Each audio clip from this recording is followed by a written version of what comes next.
おはようございます。たかしです。本日は5月24日水曜日、ただいま8時48分。それではポンド円のトレードポイントを見ていきましょう。最初にお知らせです。ドル円とゴールドの相場分析をポストプライムという SNS で無料配信しています。ご興味があればポストプライムへの無料登録とチャンネルフォローをお願いします。詳細は概要欄にあります。ではまずポンド円の冷やしからですね。現在は黄色丸の高値と現在地で大きくダブルトップからの下落になるのかというところ、なおかつ黄色丸の高値、そして現在地でさらにダブルトップを描いてますので、ダブルトップの右の山の中でさらにダブルトップになるのかというところですね。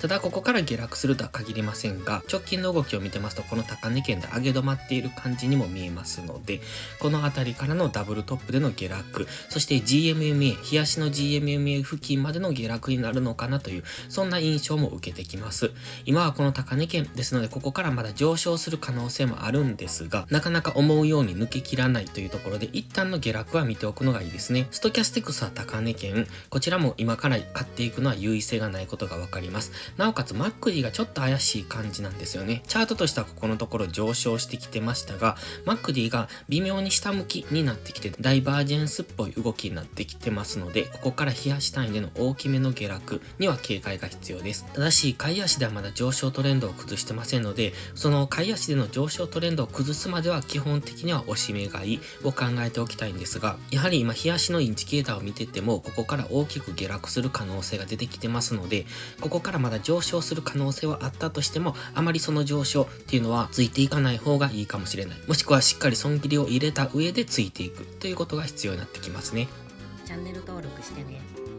では4時間足です。先ほど言ってましたダブルトップ、ここですね。現在地、この緑のボックス上限に来てますので、現在地がダブルトップの右肩になって、ここから下落するのかどうかというところ。ただ4時間足の GMMA も今は上向きというところで、下がったところは買われやすい、そんな試合にはなっております。で、今緑のボックスの上限に張り付いてますので、ここでのレンジですよね。小さなレンジ。この紫のラインを下限、そして緑のボックスの上限を上限とした、この緑の大きなボックスの中で、さらに現在地、ここ1週間ぐらいは、その上限付近でさらに小さなレンジを描いている状態になってますので、このレンジを抜けた方についていくのがいいと思います。ただし、日足のストキャスティクス高値圏にありますので、もし上抜けたとしてもあまりそこからは上昇していけないかもしれませんので、そこは注意なんですが、基本的には今レンジの中で動いているという想定で、171.2 付近まで下がってくれば、そこからは上昇しやすいですし、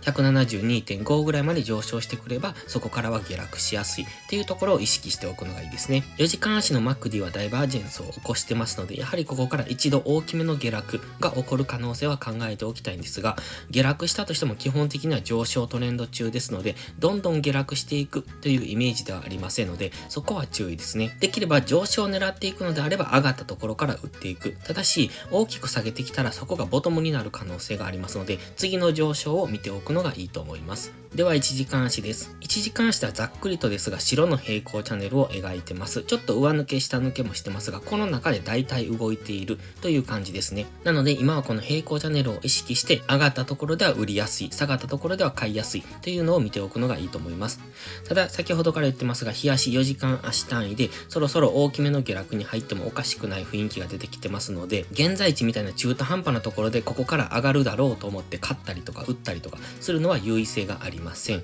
直近の高値まで来たところからの下落を狙う、そして直近の安値まで来たところからの上昇を狙うという風に引きつけてトレードすることが大切ですので、今は上昇トレンド中なのでもう一段伸びる可能性はあるんですが、中途半端なところから買っていくとそこから大きく下落するっていうことも考えられますので、その辺は注意ですね。そして 171.2 付近、ここ1時間足の目線切り替えポイントの紫のラインを下抜けると大きめの下落に入っていく可能性がありますので、その辺は注意。押し目買いで考えられるのは一旦 171.2 付近までですね。ここを下抜けてくれば、次は一旦大きめの下落に入る可能性を考えておきたいです。ただしすぐ下には4時間足の GMMA もありますので、下げてきたとしてもまた下髭で返されるみたいな動きをすることもありますので、そこは注意ですね。今このオレンジのトレンドラインになんとなくサポートされている感じではありますので、このあたりまたオレンジのトレンドラインまで近づいてきたところでは買いが入りやすくなってもきてますので、その辺を見ておきたいのですが、やはりこういう中途半端なところで買うよりも昨日安値ぐらいまで下げてくるのを待ちたいところ、もしくは昨日高値ぐらいまで上げていくのを待ちたいところ、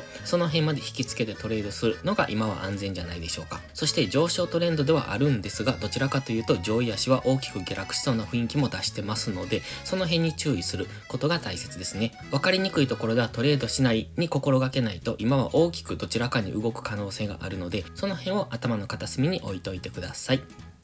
それでは本日は以上です。この動画が分かりやすいと思ったらいいねとチャンネル登録をお願いします。そして最後にお知らせです。YouTube のメンバーシップでは初心者の方向けの丁寧なスキルアップ動画を毎週更新しています。トレードの基礎が学べるメンバーシップにご興味があれば一度お試しください。また初心者ではないけど安定して勝てないという方はポストプライムでのプライム会員をお勧めしています。こちらは YouTube のメンバーシップと違って2週間の無料期間があります。7月からプライム会員価格を値上げしますので、少しでも気になる方はお早めの行動がお得です。今登録すれば値上げ後も今の価格が適用されます。ぜひ無料期間を有効にご活用ください。詳細は概要欄にあります。それでは本日も最後までご視聴ありがとうございました。たかしでした。バイバイ。